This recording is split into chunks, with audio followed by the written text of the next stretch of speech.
The webinar that we are hosting today is quite based off the fact that we are running a bit of a, you can say a quarterly push. I think this year we've done exceptionally well in terms of partnerships with the likes of winning Xero Add-on Partner of the Year 2018 and MYOB's Emerging Partner of the Year as well. So the context of this setup is more in the sense of talking about proper utilization and proper structural setup, setting up the employees to make sure that they are sort of reflected correctly from a rostering perspective, as well as just basic foundations of app setup, as well as schedule reviews as well. So what this is going to entitle are 3 key aspects. We're going to touch on the location setup, number 1, the people setup, as well as scheduling functionality as well. So in my current environment, I have 2 locations, which I've already got fundamentally set up.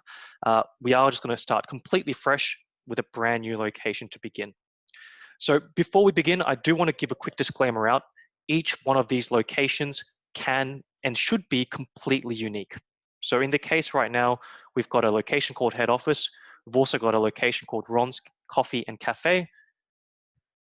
What I will be doing is setting up a completely new store called Ron's Coffee Cart. You are going to see, as you start typing the name into the location, you would have seen our Google Analytics come into play. We're trying to figure out whether or not there's a SEO presence of that location name, so we can preface it to a certain extent. I wouldn't say rely on that completely. In my case, all right, Coffee Cart, I'm going to completely ignore the analytics itself, and I am going to type in my own physical address. And as you see, while you start typing, the Google widget on the right-hand side will try to pick that up for you as well. The final question there is that this location week starts on a Monday. So this emphasizes the view that the scheduling will actually put in as a default. My areas of work can be barista, cashier. I think that's all we need for today. And in terms of people, you are going to see the import to actually directly add them into from a Xero payroll. You also are going to have the MYOB versions as well. So Account Right Live, MYOB desktop, Wage Easy, as well as an Excel spreadsheet as well. So in this case, I might just turn that off and start using Deputy. So just remember, when you are inviting your employees in and connecting to your payroll system, there is that small toggle at the bottom, which will indicate whether or not you should be directly adding those staff members in with an invitation. My recommendation, the majority of the times, is that you should not be inviting them at that point in time. Make sure that you've got the fundamental location set up, some of the ruling set up, and after that is complete, you can invite them in to have a bit of a play as well. So we've got our location set up called the Ron's Coffee Cart. Let's jump in. So the locations itself is what we define as the backend or the rule setter within Deputy. All the tabs on the left-hand side are going to play a pretty pivotal role in how your employees and your clients are going to interact with the system. So what we'll do is we'll go through step by step into each one of these tabs and sort of talk about best practice there as well. So in the general tab, you are seeing that these were the fundamental rules that we saw while we went through the onboarding wizard. The name, Ron's Cafe, Ron's Coffee Cart, the address, which is quite reflective within our Google extension, time zone, as well as a unique code. So for the clients that are actively on a trial account, the majority of your clients will be looking into potentially the mobile app as a starting point. They might not have an iPad already purchased in the background. They may want to look into just investing into their employees' phones as a starting point. And the way that we will actually go ahead and confirm timesheet data is through the app with a GPS snapshot. So the main emphasis that I do like to touch on under the general screen is that physical address.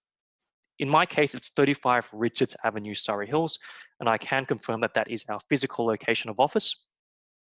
In the case of your clients, make sure that that red pin is indicative of where their business actually lies. If it's across the road, you can go ahead and touch the screen, it'll change the location of it. But the real emphasis here is that this is the parameter in validating where your employees are going to be.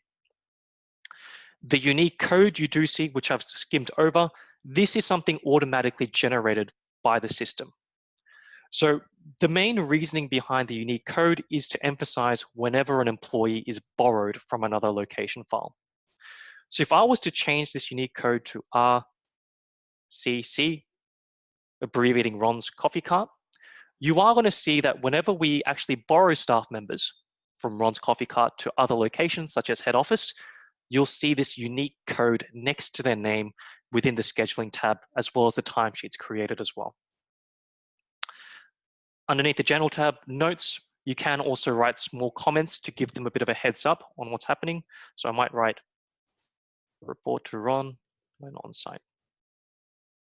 And that will be visible across the mobile apps, especially when the schedule and rosters are sent out as well. The next stage here is looking at the areas of work, or also known as the departments in which your employees will be rostered underneath. So at this point in time, we've got two areas which you've already created, barista and cashier. What we can do quite easily is once we've default entered them in, we can also change the name of those areas quite simply, and we can also add any color codes to emphasize what that area should look like as well. Quite happy with that. Perfect. The export code you see at the bottom is directly integrating into your payroll system. So if you're using Xero, for example, if you were wanting to track how many hours were being worked under a certain department or area of work, great. Copy and paste your tracking categories that you've got set up inside your Xero file, copy and paste them into that export code, and you'll also see that whenever timesheets flow through, those hours will be pulled against those tracking categories. The same logic applies for MYOB. If you're dealing with any jobs, if you're dealing with any hours that you wanted to pull, copy and paste them into that export code space. From there, those timesheets that flow across will be mapped with that code as well. The third component you currently see is the training requirements. And this is something quite important to emphasize whenever you are talking about setting up your clients for rostering purposes. One of the key variables we take into consideration whenever we recommend staff members for a certain shift is a validation to see whether they're actually trained to be working in that space. So in the case of barista, I am just going to go ahead and create a very casual note that says bar. And what this means is that for employees that actually have this training requirement associated with their profile, only those staff members will be recommended for shifts under that barista tab. Just note that this training requirement can become a lot more rigorous. You are going to see while we add this tag across to our employees that very simply you can attach your own folders, you can attach your own expiration dates.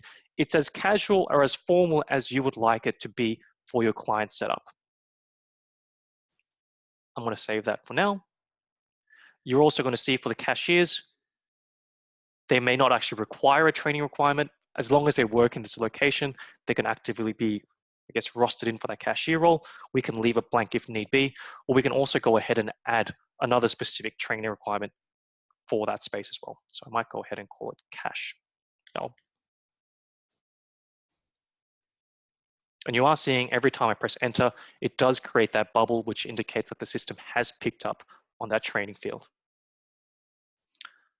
Also go in, color code, save that as well.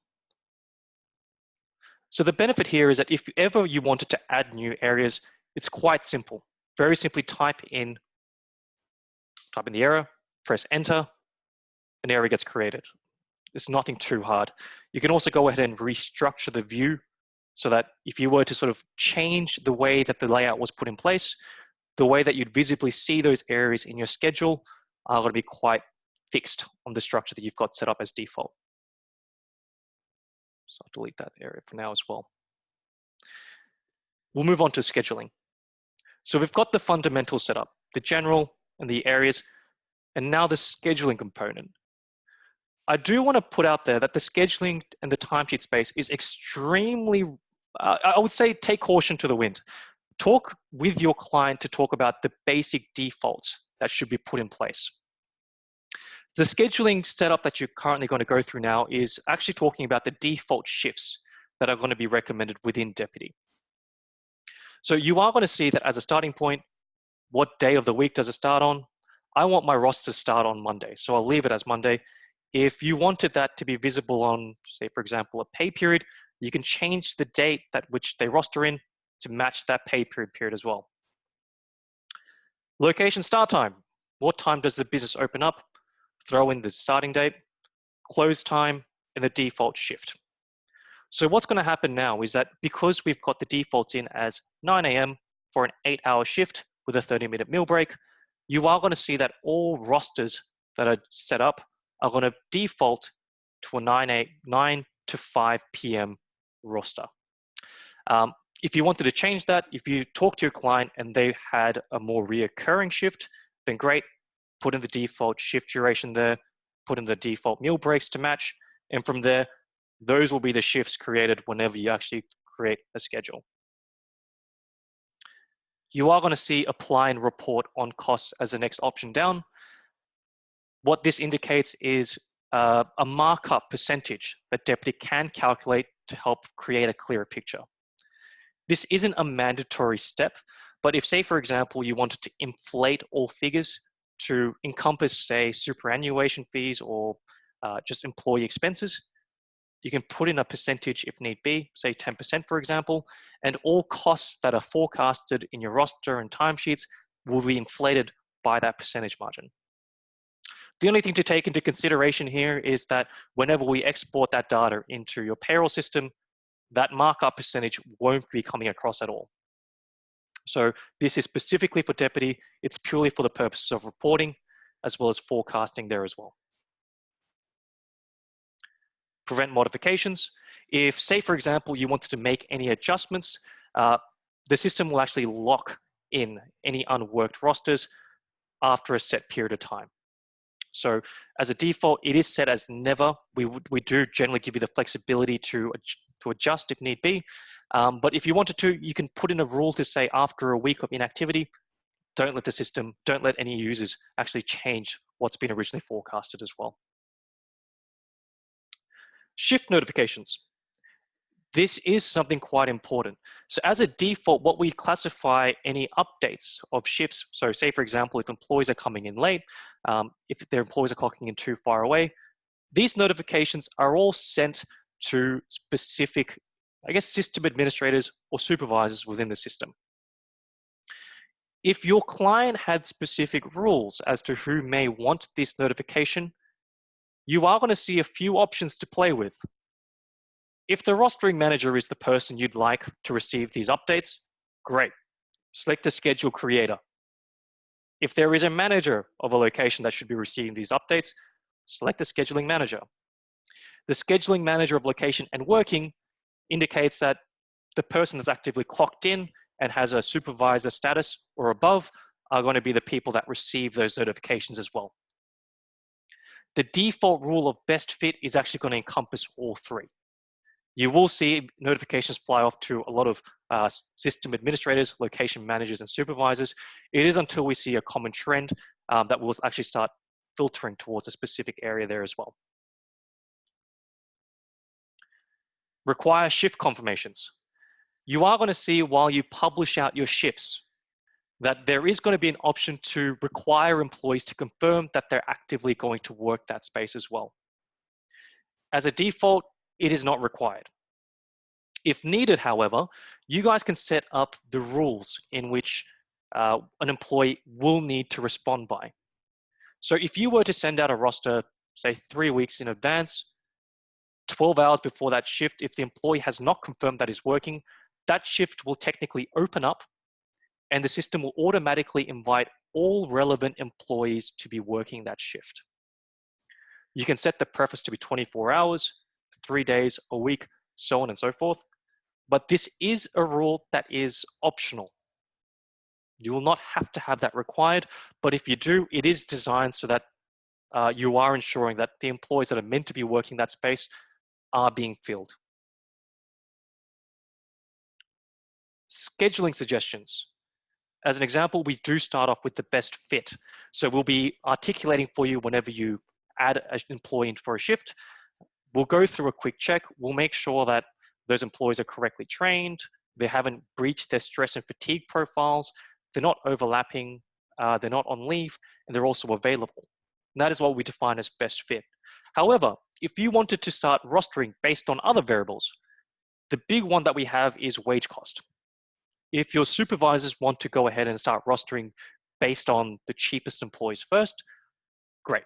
Select wage costs. Whenever we recommend a staff member, we will always recommend the cheapest employee to begin. Hours scheduled might indicate that you want a very diverse workforce. Fantastic. And alphabetically is alphabetically. One of the key areas which I do like to focus on as well is in the sense of how you want your employees to interact with the system. So a really strong component into the flexibility of Deputy is whether or not supervisors or business owners actually want their employees to visibly see all other employees' schedules as well. So as a default, it is always going to be turned on. If you don't want your employees seeing who they're working with, that is great. You can turn it off. So allow none, completely block all visibility, or only allow today's schedule. So you can give them the forewarning of today. You are going to see, however, if I block that out, some functionality features will actually be now turned off. And more specifically, the swapping shifts. If employees can't actively see who they're working with in the future, then they won't be allowed to swap shifts with each other. So quite heavily depending on your client's business culture. If they want to be swapping shifts with each other, great. Make sure that the visibility is activated. The second stage to that is if you wanted to go ahead and swap shifts, if you wanted to let your employees to swap shifts, it is a good thing to note that only employees that are meant to be working in the same area or department will be able to swap with each other. So you are going to see they will have to have a barista training tag next to their names to be able to swap within that barista area. And you are going to have that second layer of approval automatically turned on as well. If you want your employees to swap with each other, great. A manager will have to have the final say before it actually is finalized. We also have an offer shift component. So this isn't so much me passing my shifts onto my colleague. The offering of shift is me just giving my shift to someone else. There isn't a swap at all. It's me giving it away. The only thing to note here is that this is generally picked up by our clients that might have either really small teams or very dynamic teams. They're happy to give away their shifts, very well knowing that, that people can pick it up. So the disclaimer that we always do put in there as well is that the manager doesn't actually require approval, but is notified. So if this is something you do not want to be turned on, please make sure to turn that off as well. The last component is use full names of locations. Quite simply, if you wanted the full location name and the area to be published by SMS, turn it on. Just be aware that sometimes if your location name is long, it is going to create multiple SMS chains. It is going to come at a cost. Perfect. Timesheets. So this is actually something that we want a lot of our payroll officers to be looking into a little bit, just because this is what the supervisors will be approving and will be ready to be exported for your payroll. So as a starting point, quite simply, we will dictate what options your employees have to create timesheets.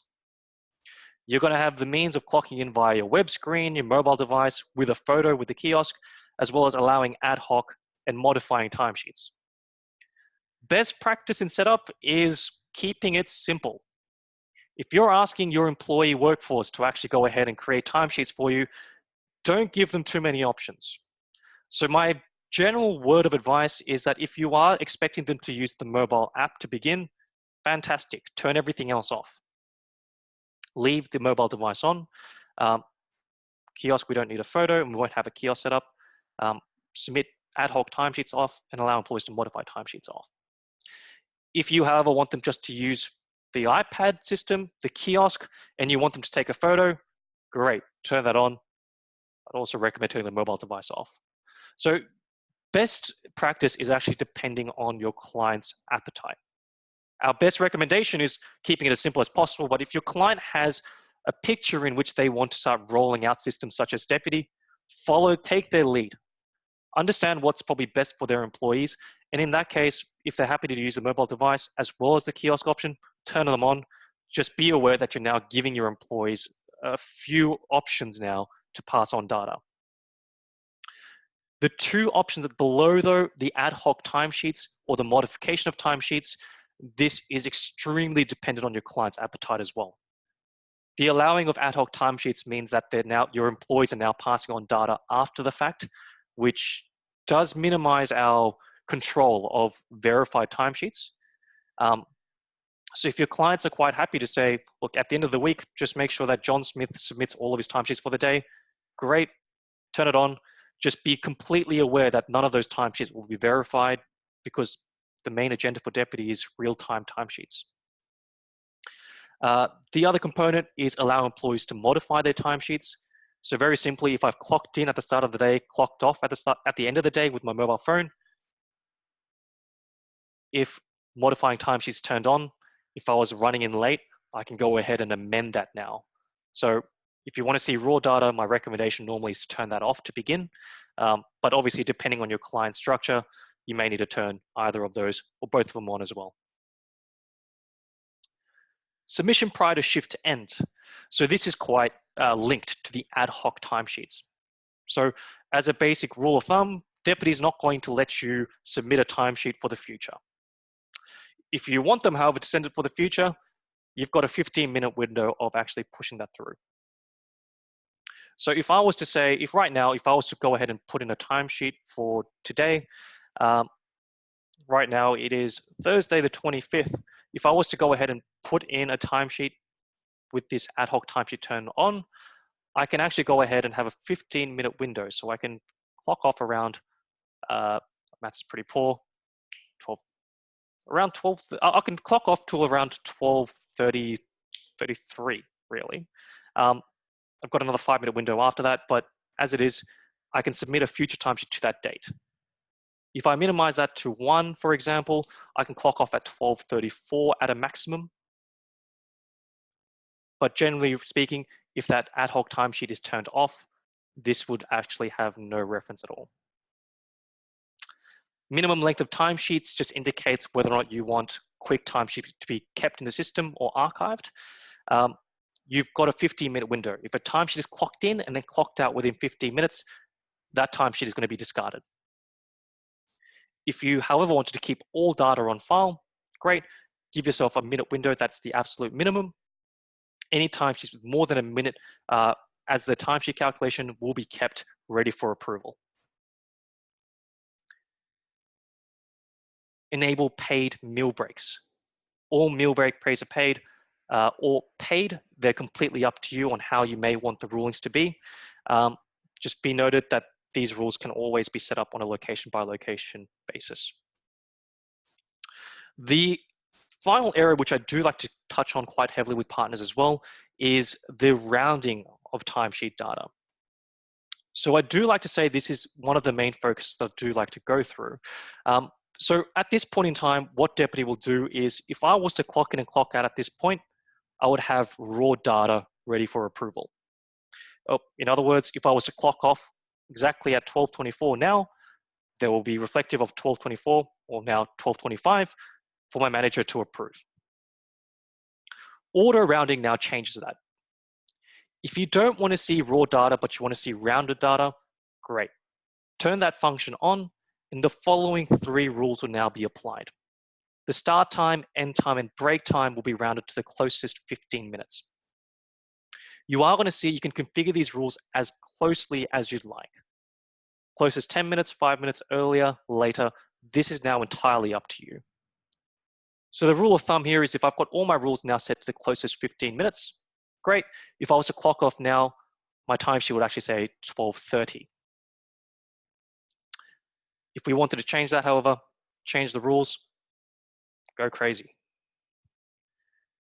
If, however, you wanted to go ahead and round these timesheets further, you are going to see further rounding tools towards the bottom. If, say, for example, employees were proactive, like let's say, for example, at this point in time, I rostered myself in for a 9 to 5 shift. If I was to come into work at 8:05, what will automatically happen is that because of our initial rounding rules, that timesheet will round to the nearest 15 minutes, meaning that my timesheet will actually say that I've come in at 8 a.m. At certain points in time, you may not want to be paying for that extra hour.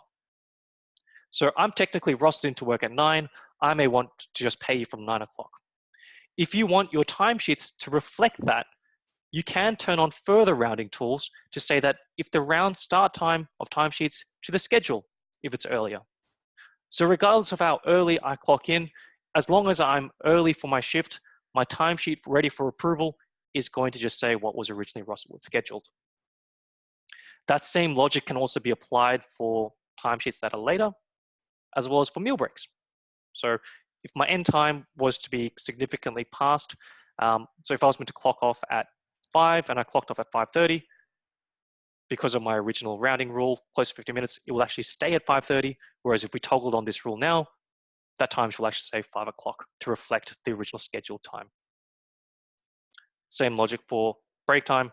These rules, once again, is quite fundamental to how your clients want to interact with the system. Auto time approval.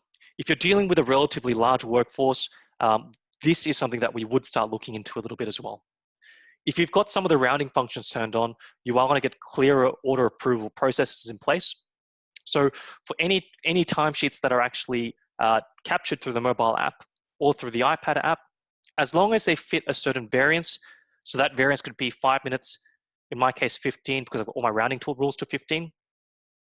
Any timesheet rules, any timesheet data that's now captured, which fits a 15-minute variance to what was originally scheduled, will now automatically be approved, ready for export. So you can see that if you're dealing with a very large workforce, you are going to see that the majority of the timesheets created, as long as your employees are doing the right thing, will be approved, ready for export.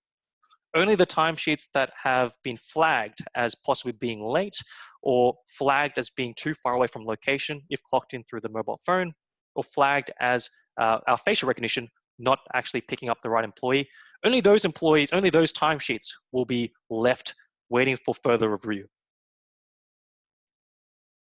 We do, however, recommend if you're starting off with a trial, don't turn on too much automation rules. Let's see, pretty much review what the raw data says to begin. And from there, once your clients are a bit more happy, go ahead and set further rules to be applied as well. The logic rules below allow employees to clock in if early to shift. It does sort of tie in quite closely with our rounding rules above. Do you want your employees to clock in early? Perfect, turn it off or on. If so, how far early do you want them to clock in? So this is something that will be allowing you to go ahead and customize a bit further. The same logic will apply for your breaks and the suggestion of breaks as well.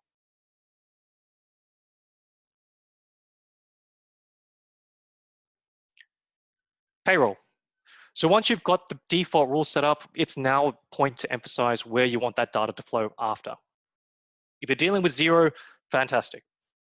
Connect to Xero. If you're dealing with an MYOB account right live, you'll also have that functionality there as well. My only suggestion is if you are connecting to Xero, which I will connect to now.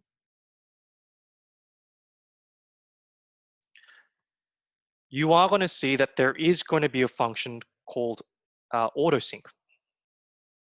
So I guess my recommendation to begin is, I guess, cautiously activate or deactivate that rule. The concept behind autosync is that whenever there's something changed inside your Xero file or changed inside your Deputy file, the two systems will actually sync every 15 minutes to make sure it's directly reflected in the other system. So if I was to accidentally add John Smith into my Deputy account just to test, and I've connected it with my Xero file, you are going to see an employee profile created called John Smith in your Xero account. So if you would like functionality like that to be turned on, great, the autosync is actually work perfectly for you. Whereas if you don't want that activated, that's more than fine. Whenever you're exporting your timesheets as it is, that will actually preside that rule as well. So it's entirely up to you. Ooh, and funny enough, I seem to not be able to connect to my Xero file.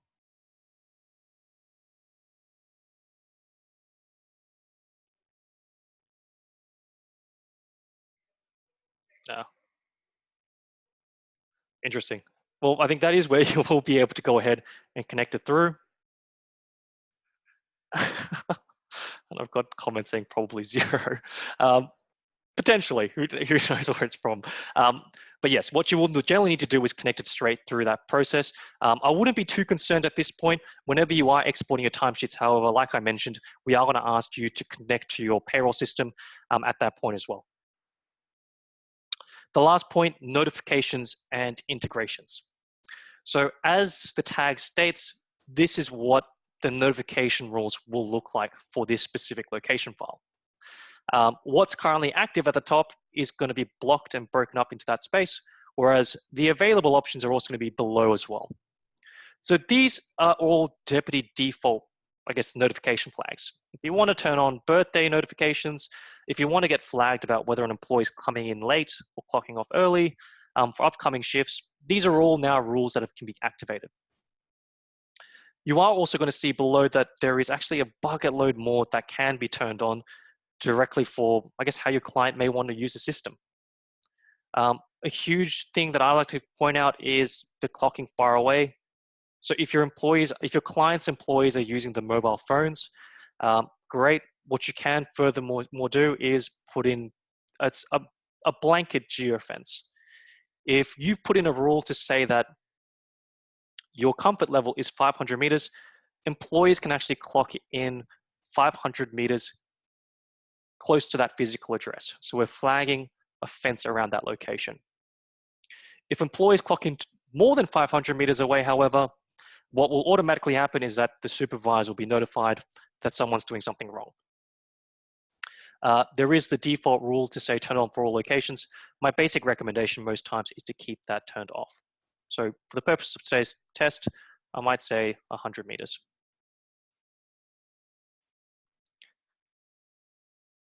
Save that. You are going to see that that now loads into our active flags at the top there as well.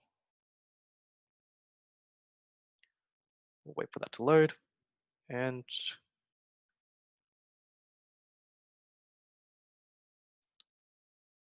great. Clocking far away from location.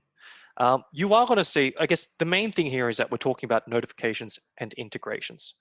At this point, these are all your notifications that we have directly with Deputy, and that's why you'll see both a Deputy symbol there, as well as Deputy symbol on the edge as well. If you were to click Edit Services, however, you are going to see a few long-standing integrations ready to be active. This is generally where, for the hospitality and retail clients, you will be looking to sort of sync your sales data as well. I have had a few conversations recently with a few partners actively looking to ServiceMate. You are going to see that functionality there, but generally speaking, this is where you'll be talking about your Dropbox integration for sales, your Lightspeed, Counter, Redcat, Revel, Square, Vens. Yeah, this is where you can start configuring a few extra points for your client as well. Once you're done completing up all the different points, just remember, do a hard save at the top. We haven't saved anything just yet, but the save option on the top right-hand corner, that is your hard and final save. And apologies for the internet today, guys.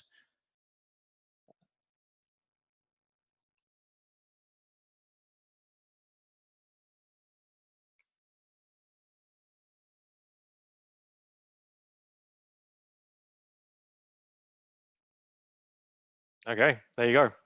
It doesn't want to play nice to me today. We won't save that. But just make sure for your client cases, that shouldn't be happening. It is just because we have moved offices. But you will be able to save and do a hard save that is going to be able to sort of take across any rules that you've now put in place. The second step now is, once the default rules are set up, ensuring that your people profile is set up as well. So what you would have done at the start is you would have added your employees, you would have added them, or imported more specifically directly from your payroll system. What I do like to do to a quick check is this also show button. Rather than individually looking at each one of these profiles from a high level view, I do like to sort of start scoping out how things are currently set up. So the three big things I like to sort of scope is what we call the stress profile, the training matrices, and the pay rates. So these are all pretty key indicators to see whether or not employees are meant to be working in certain spaces, as well as the calculations of their payrolls. So we referenced before, For the training, if only the employees have those training tags associated to the name, are they allowed to work in certain areas or departments? What I might do is I will select all 3 staff members. Here you will be able to see the bulk actions options, add training, and from here you will be able to see the current training fields that you've actively put in place before. So I'll actually put in both bar and cash there as well. So as a bulk, I've now added all 3 people to be working in the areas that hold the bar and cash training components. If I wanted to, I can actually select on the employee's details, so selecting the name, get a profile. And you are going to be able to amend a few things on an individual level, such as details around where they work. You're also going to see their training tags associated to them as well. I mentioned before that these can be as formal or as casual as you'd like. The main idea here is that if you were to edit any of those training fields, you can actually put in an expiration date, comments, as well as uploading files there as well. So the big flag there is if that training is expired, you will be notified and there will be reports associated to that as well. The big aspect of this is if you are looking to automate your payroll, fantastic. Just make sure that you're utilizing our award rates if you're integrating with Xero MYOB. Quite simply, select the employees that are on the same level as well as the same award.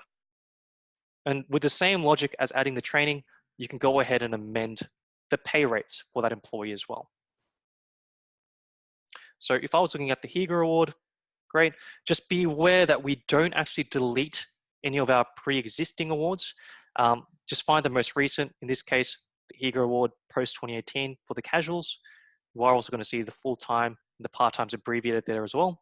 But I'll go casual post 2018. Put in the ordinary rate that you'd like calculated.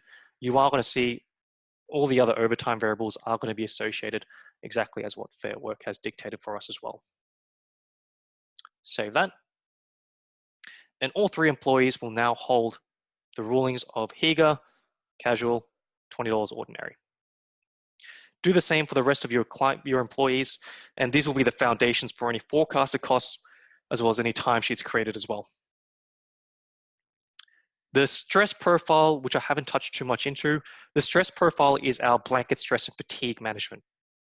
So if you wanted to get notified that employees weren't meant to work past a certain amount of hours in the week, you are going to see amendments to that as well. So Jackie, Leo, and Margaret, they're all set as 24/7, which means that we don't actually have any flags turned on for them at all. Once again, select the 3, bulk actions, set stress profile. From here, you're going to have a few default rules. You can sort of limit their activity to 2 days per week, max 20 hours per week, or 30 hours a week. So a lot of the partners that we do deal with do like to use either of these options. So especially if you're dealing with visa staff members, then you do have an obligation not to roster them after that 20-hour point. But also for overtime purposes, you might not want employees to be working past an overtime variable.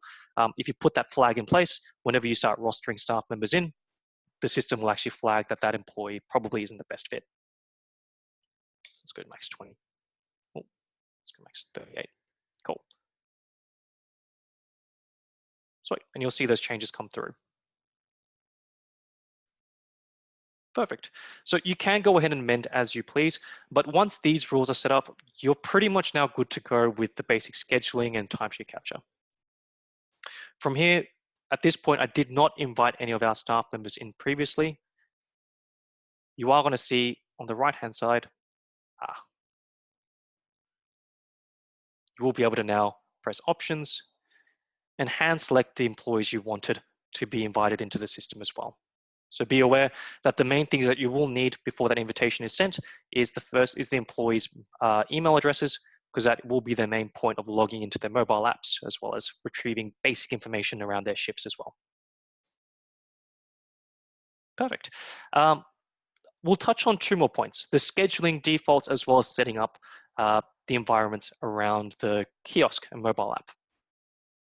So a bit of a recommendation that people have raised for me is just prompts around how to make sure that the apps are working correctly.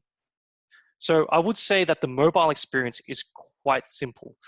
What you'll simply need to do is just log in with your username and password, and the basic environment will be set up directly for your client, for your employees.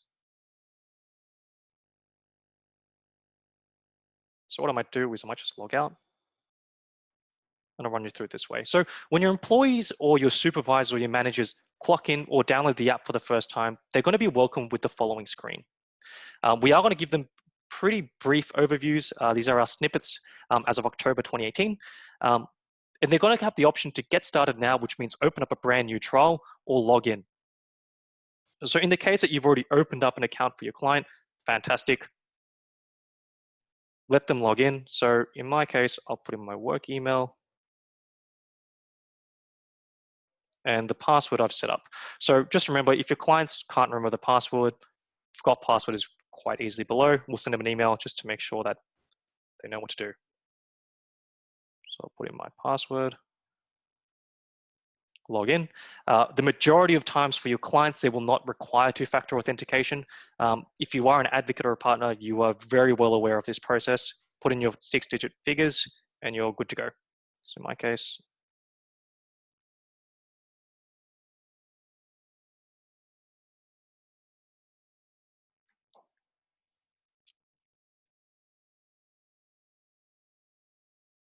and presto, you're in. So from an employee perspective, their view shouldn't be too complicated. If they're joined to multiple locations, if you go into the Me tab, you are going to be able to jump from location to location by clicking the nice little building icon at the top left-hand corner. This will reflect all of the different locations that are associated, or businesses, sorry, that are associated with your client farm. So for a lot of our advocates, the Deputy.com portal is something you guys are already aware of. If you have any other accounts visible on your name, the same logic as if you were to switch businesses within your web screen, they're all going to be visible for you, nice and clear. For your employees, however, they are going to be able to see, number one, most importantly, their upcoming shifts. It is good to note, it is going to be all visible for them, nice and clear. If they're a brand new staff member, however, what they can also do is actually click on the locations, for example, and get directions with either Google Maps or Apple Maps directly to their location space as well. They'll also get a pretty good idea on the area that they're rostered in for, start time, end time, as well as meal breaks. And they'll get a nice little overview with that overall screen. Available shifts is quite indicative of open shifts. So I will touch on that in our rostering screen, but this is a nice way to actually put in place employees that might require quick turnaround. So replacements of shifts, as an example, is a really good place where you'll see this open shifts being heavily utilized. Timesheets, any previous timesheets that were created, you are going to see them visible now in that pending status or approved status. And the formalities of leave and unavailability are always ready at your disposal as well. So it's good to be aware that whenever you do put in any leave, very similar to most payroll processes, go ahead, add your leave, select your leave type, write your comments, and notify the managers that should be receiving that leave. Once they've been approved, it will be blocked out within the roster to ensure that those employees don't get rostered in on those days. Unavailability is more indicative of a casual note. So if I'm a high school student or a uni student, great, I can't work on certain days because of such and such reason. So if employees wanted to provide feedback on what days they don't want to work, from here they'll actually be able to go ahead and allocate the day, either set a time frame or select the all day option. They will have the option to go ahead and emphasize whether this is just a once-off unavailability note or if it's a reoccurring. And the most important thing is providing a reason as to why. So I might say Sundays, church. So this will be flagged whenever employees are rostered in for certain days. They'll be prompted that that employee is unavailable and has a higher chance of pushing back on that shift. You'll also be able to go through the different tabs there. Newsfeed is a big one. They'll be able to go ahead and see any newsfeed announcements associated to their profile. They won't be able to jump too many into any other tabs there as well. That is more specifically for the rostering manager or supervisors, location managers, and system administrators in the system. So depending on your access level, you'll be able to configure a few more fun things. So if you're the business owner and you're a system administrator, for example, from here you'll get a pretty nice overview of what's happening in your business. You're currently seeing that someone is late, and at the same time that a stress flag has been raised as well. So it's good to note that if you are going into your mobile app, they actually can go ahead and review timesheets nice and easily. In this case, Doug hasn't submitted his timesheet, so it's being flagged as absent. I may know that he's actually currently come into work, so I might just go ahead and change a few points. So start time, I can say was 9:15. Press done. I can actually go ahead and write a small journal note if I wanted to, but quite simply, you are going to see that approve button on your mobile device. Approve it, it's now ready for export. So no more real excuses on approving timesheets. The second option that we also have is the Deputy Kiosk, which is an iPad app. Once again, if for the first time that you are downloading it, you will have downloaded the app itself and you would have seen a screen very similar to this. Once again, do you want to log in now or do you want to try a demo file? For your clients, log in now. Go ahead.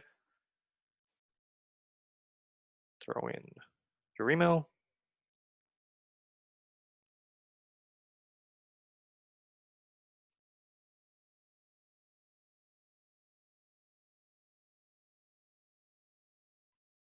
And it is good to note.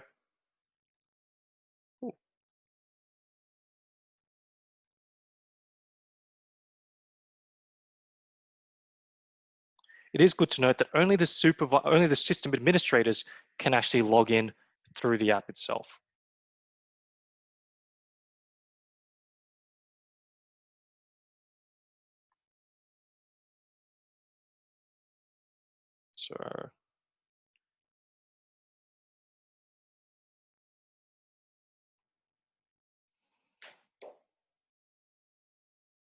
So they are going to come to a point where they can actually go ahead and set up their kiosk details. So in this case, what do you want the kiosk name to be? This is actually going to be visible for you as you clock in and clock out under the history tab of any timesheet created. We're going to ask you to choose your organization. So in my demo environment, it is called company. So I'll select the company. And you are going to note that we only allow this to be visible on a location by location basis. So in this case, I might just go ahead and allocate it to head office. So once I press finish, you are going to have your employees visible under that location. So if I go into my people tab and I click on head office, you are going to see that there's only 2 people visible that are actively working there. And as I've logged in myself, you are going to see those employees associated there as well. So if I was to go ahead and start adding people to also be working at that location, so I select Daniel and Doug, I add a location, so sorry, bulk actions, add location, I add them into head office. You are going to see if I jump back into the iPad, those employees are now visible to clock in as well. So for those who have not actually seen the kiosk before, great, select your name on the left-hand side, put in your 4-digit secret PIN, and from here you can start and end, start and end with a quick photo. That photo is taken, it's lodged, it's now reflective in your timesheets, ready to go. Perfect. That's the apps. I think the final point that I will touch on today is quite simply the rostering component. So this is, I guess, for the people that have actually looked into Deputy, the rostering is one of the main pain points that they want to sort of cover and make sure that are being put in place. So the view that I've currently got at this point in time is I'm dealing with a location called Ron's Coffee and Cafe, and I'm looking at this from the date period 31st December to the 6th of June, and I'm looking at this from an area and weekly view. You are seeing that this is filtering to ensure that certain departments are being correctly covered. If you wanted the focus to actually be on your employees, you are going to see that there is an employee view directly below. So once again, this can be seen on a daily, weekly, fortnightly, or a 4-week view as well. So as a starting point, I always do like to start with the area view on a weekly basis, and you are seeing your different departments to now be rostered visible there as well.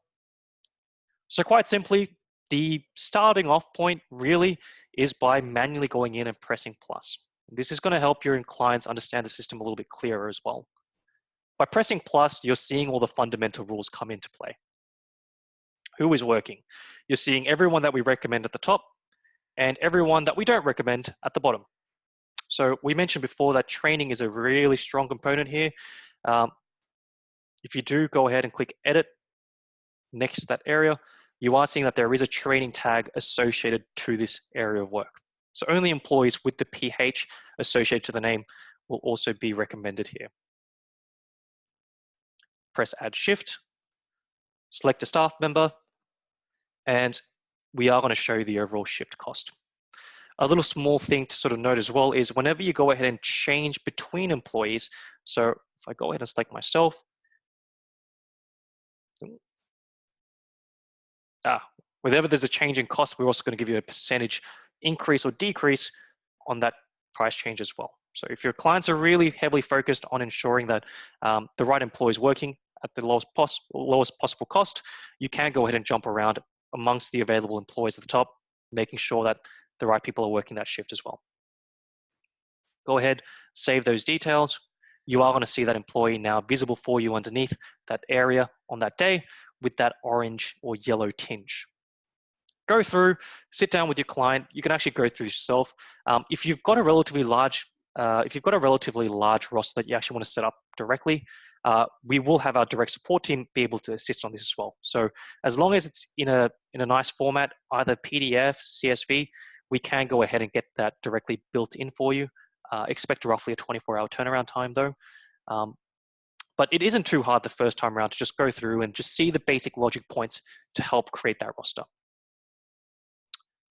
Once you've gone ahead and created the roster the first time, we don't really ever expect you to do this again. We're quite aware that a lot of the times, if you're dealing with a rolling roster, or if you're dealing with rosters as well, the easiest way to go about this is to go ahead and just create what we call templates. Copy and paste this week's view, and then just paste it again for the next week. Webinar 1. So this might just be a peak period. Template's now saved. And before we go, we want to make sure that we notify our staff members. So publish 2 shifts visible top right-hand corner. Your rules on how to publish. Do you want to just publish the updates, which in this case, those 2 are the only updates. Press next. Select the areas you want to get notified. Realistically, I've only made amendments to machinery. Doesn't make a difference for the rest. And you've got your different options here. So you can now go ahead and send off a notification through the email and smartphone. You can incorporate an SMS, or once again, you can actually request a confirmation by the employee. So for those of you that sat at the start, the location settings are going to be directly reflective of that rule. In my case, no notification. I'll press publish. And you are going to get a reasoning as to why some shifts may not have been notified. In this case, Doug and Leo, there's no emails found. What I might do finally is I might go ahead and add myself. So we saw previously that I've actually thrown in an unavailability for Sunday, and in those cases, Ron is not available, a pretty clear indicator that I'm not suitable for that shift. So just be wary that it is just it's a casual reminder.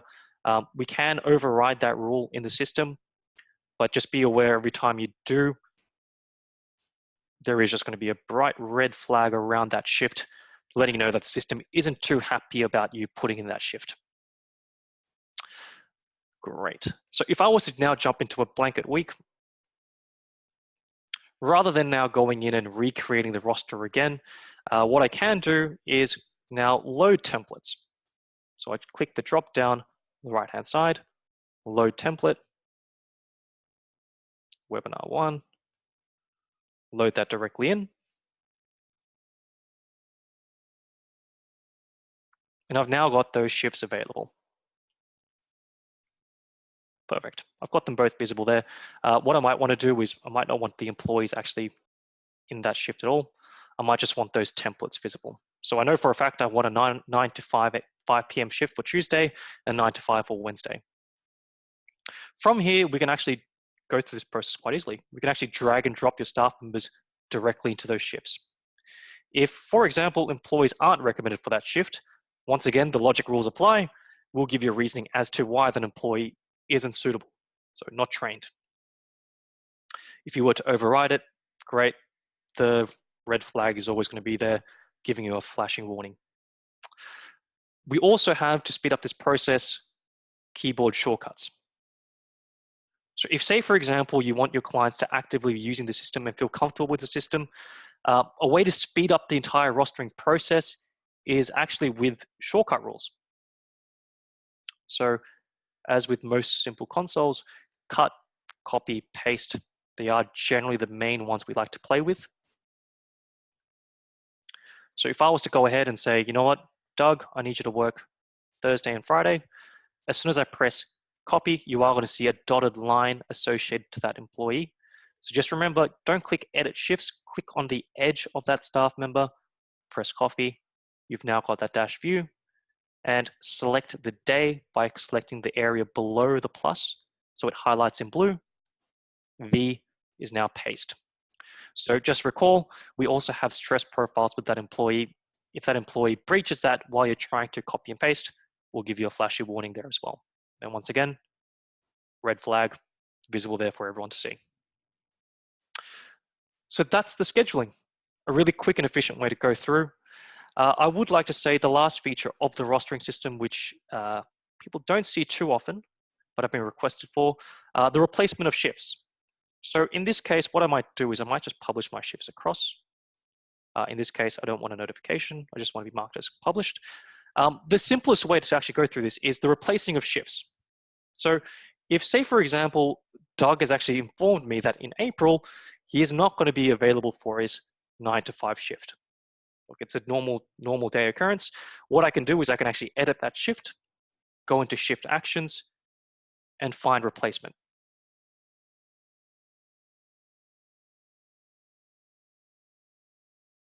While I find my replacements, you are going to see the same logic rules apply before. The recommended employees at the top, or the non-recommended employees below. So in this case, I might select Ron and Daniel as my 2 best employees to give them the options to actually pick up that shift. If I now invite them into that shift, that is where the word open comes into play, and that purple tinge is now visible. What this looks like on your employees' phones, however, is if they're actually in the mobile app, under the available shifts option, they are going to see, quite simply, the employee's details there as well. So it's just letting me know that these shifts are available. If I wanted them, I could actually grab them as well. So I might select Doug. I have a quick scan. I look at the start time, the finishing time, the area. I actually want extra hours. So I'll actually select that claim shift option. What will happen there is I've now picked up that shift. What will also happen is that that shift is now going to be visible across all systems. So the system will now reflect that it's changed, and in my upcoming shifts, it will also be visible that that shift is now mine. So replacing shifts, pretty powerful, pretty quick. So that's how we like to start. We've got the basic default rules set up inside your locations. We've got employees now correctly set up to now go ahead and ensure that any forecasted costs are now being directly attributed. And they're not attributed just to ordinary rates, but to also any overtimes associated to their profile. And they're now ready to go ahead and create timesheets and also export into Xero or MYOB. So I might just leave it there for now. If you do have any questions, you guys will have directly our contact details. The contact email address to our entire partner team is partners@Deftly.com, but you also do have your account manager ready for assistance there as well. So thank you guys for sitting in. Provide as much feedback as you can. We'll send across a quick email loop after this as well. Thanks, guys.